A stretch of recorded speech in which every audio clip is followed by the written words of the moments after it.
کے بعد بھی آپ کو علم غیب نہیں ہے، آپ نہیں جانتے ما احدثوا بعدک، انہوں نے آپ کے دین میں کیا تبدیلی کی۔ اللہ کے نبی صلی اللہ علیہ وسلم فرمائیں گے سحقن سحقن سحقن لمن غیر بعدی، جنہوں نے میرے دین کو بدل ڈالا آج میری آنکھوں سے دور کر دیا جائے۔ میں آپ سے سوال کرتا ہوں، یہ سارے دلائل قرآن اور حدیث کے ہم نے آپ کو سنائے، وہ کون سے ساتھی ہیں جنہوں نے یہ 3 درس سننے کے بعد ان کے دل کے اندر اب یہ عقیدہ جڑ پکڑ گیا کہ علم غیب خاص اللہ کی صفت ہے، اس کے اندر کوئی اور شریک نہیں؟ کون سے ساتھی ہیں؟ ہاتھ کھڑا کریں۔ نہیں، جن کو پہلے سے یہ عقیدہ تھا وہ نہیں، یہ درس سننے کے بعد جن کا یہ ایمان بنا کہ یہ عقیدہ رکھنا کہ اللہ کے نبی صلی اللہ علیہ وسلم کو علم غیب تھا، لیکن یہ سننے کے بعد، یہ 3 درسوں کے بعد یہ دلائل ان کے ذہن میں بیٹھے اور اب وہ اس مقام پر پہنچے ہیں کہ اللہ کے نبی صلی اللہ علیہ وسلم کو علم غیب نہیں۔ کھڑے ہو جائیں، شاباش، ماشاء اللہ۔ کیا نام ہے آپ کا؟ آپ کا نام؟ ماشاء اللہ جی، آپ کا نام؟ صفدر اقبال۔ کسی بھائی کے ذہن میں علم غیب کے حوالے سے کوئی سوال ہو، آخری بات کہہ کے بات ختم کرتا ہوں، تو وہ اپنا سوال پوچھ سکتا ہے۔ جی وعلیکم السلام ورحمۃ اللہ۔ حضور پاک طائف والے آئے ہیں تبلیغ اسلام تبلیغ، طائف والے نے بچوں کو پتھر مارے، اللہ تعالیٰ نے جبرائیل علیہ السلام بھیجا بھی جاؤ انہیں بچی تباہ کرو۔ حضور پاک نے دعا کی بھی آنے والی نسل نوں انہاں دے اگوں نیک لوگ ہوندے۔ حضور پاک نوں علم ہے کہ نہیں ہے؟ علم ہے ہی، انہاں کیا ہن تے اگوں اچھے لوگ نے، علم ہے ہی۔ حضور پاک نے اپنے دون واسطے نوں موڑے چکیا، امام حسن امام حسین علیہ السلام، ٹھیک ہے۔ حضرت فاطمہ نے پوچھا یا رسول اللہ تسی اپنے نواسے نال کیوں پیار کرتے پے؟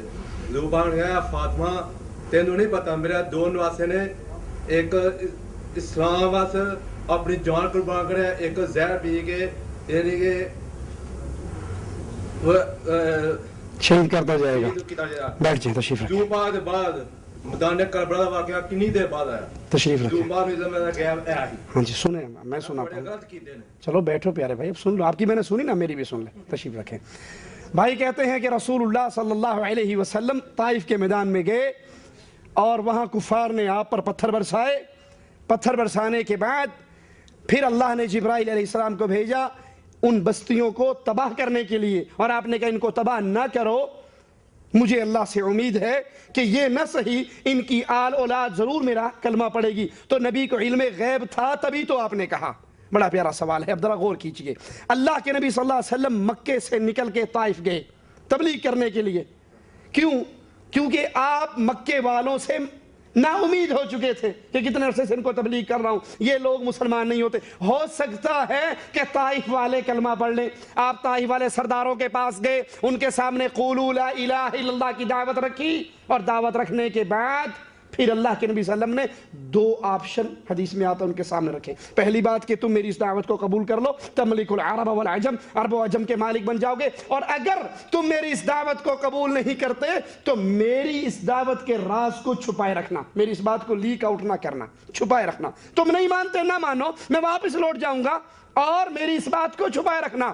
ان کفار نے نہ تو اللہ کے نبی صلی اللہ علیہ وسلم کی بات کو مانا اور نہ آپ کے راز کو چھپایا، بلکہ اوباش گنڈوں کو آپ کے پیچھے لگایا، انہوں نے پتھر مارے، اور یہاں تک کہ اللہ کے نبی صلی اللہ علیہ وسلم گر گئے۔ جب آپ کو ہوش آئی، خون آپ کا نکلا ہوا، آپ کے پاس جبرائیل پہنچ چکے اور کہہ رہے ہیں اے اللہ کے نبی، یہ پہاڑوں کا فرشتہ ہے، اگر اجازت دو ان 2 پہاڑوں کو اٹھائیں اور طائف والوں کو مسل کے رکھ دیں۔ رسول اللہ صلی اللہ علیہ وسلم نے فرمایا نہیں، مجھے امید ہے، یہ نہ صحیح، انہوں نے تو پتھر مارے ہیں، یہ نہ صحیح، مجھے اللہ پر امید ہے کہ ان کی آنے والی نسلیں ضرور کلمہ پڑھیں گی۔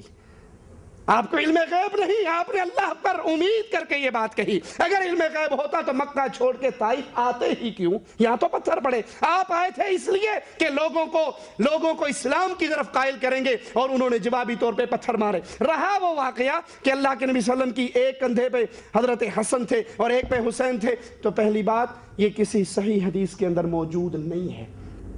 کسی صحیح حدیث میں ہمیں حدیث لا کے دے دیجئے کہ بخاری میں ہے، مسلم میں ہے، ابو داؤد میں ہے، ترمذی میں ہے، کسی ایک حدیث میں ہمیں حوالہ دیجئے، ہم ماننے کے لیے تیار۔ نمبر دو حضرت حسین کے کربلا کے واقعے کو پیش کرتے ہیں کہ اللہ کے نبی تو پہلے ہی کہہ دیا تھا کہ یہ وہاں پر مارے جائیں گے۔ حضرت حسین خود جب کربلا میں پہنچے تو دیکھا کوفی تلواریں لے کے سامنے کھڑے ہیں، تو حضرت حسین نے کہا، جس کو شیخ مفید نے اپنی کتاب الارشاد کے اندر نقل کیا ہے کہ مجھے تم نے بلایا تھا، اگر تم میرا ساتھ دینے کے لیے تیار نہیں تو میں واپس مدینے چلا جاتا ہوں۔ اگر امام صاحب کو علم غیب ہوتا تو وہاں کیوں کہتے مجھے تم نے بلایا تھا، میری مدد نہیں کرتے تو مجھے واپس جانے دو۔ دوسری شرط پیش کی، مجھے کفار کی سرحدوں پہ جانے دو۔ تیسری شرط، مجھے یزید کے پاس جانے دو۔ اگر حضرت حسین کو علم غیب ہوتا تو مکے سے چلتے ہی کیوں، وہاں جا کر واپسی کی بات کیوں؟ علم غیب صرف اللہ کا خاصہ ہے۔ اللہ سے دعا ہے اللہ ہمیں حق کہنے، سننے، عمل کرنے کی توفیق عطا فرمائے۔ اقول قولی ھذا واستغفر اللہ لی ولکم ولسائر المسلمین۔ عذاب ہو رہا ہے یہی دیکھنا ناممکن تھا، لیکن ہو رہا ہے، پریزنٹ ہے۔ میرا نبی پاس بتا رہا ہے، جب یہ زندہ تھے پیشاب سے نہیں بچتے تھے، چغلی کھاتے تھے، عذاب بھی بتا دیا، وجہ عذاب بھی بتا دیا۔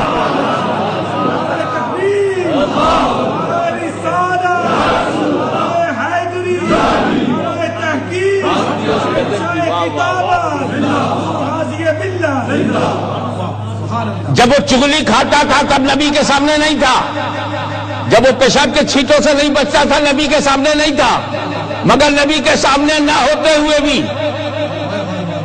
عذاب تو پریزنٹ ہے، وہ اس کا ریزن پاسٹ ہے۔ حضور پریزنٹ بھی جانتے ہیں، حضور پاس بھی جانتے ہیں، اب عالم ما کان وما یکون کہنے میں کیوں تکلف ہے؟ کیا کہنے، اور ایک لکھنوی لہجے میں بات کہہ کے نکل جاؤں کہ جب چھوٹے چھوٹے گناہ نبی کی نظروں سے نہیں چھپتے تو ان کے موٹے موٹے گناہ کیسے چھپیں گے؟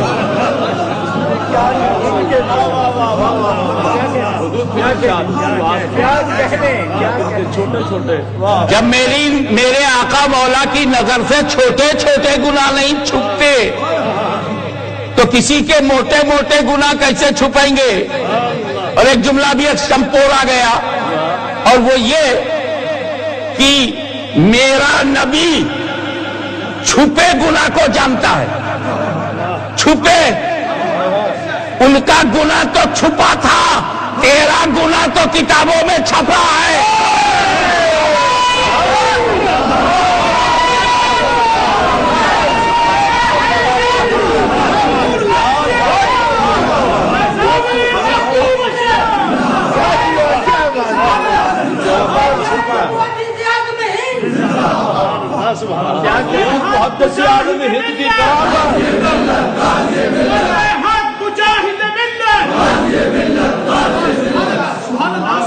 کیا کہنے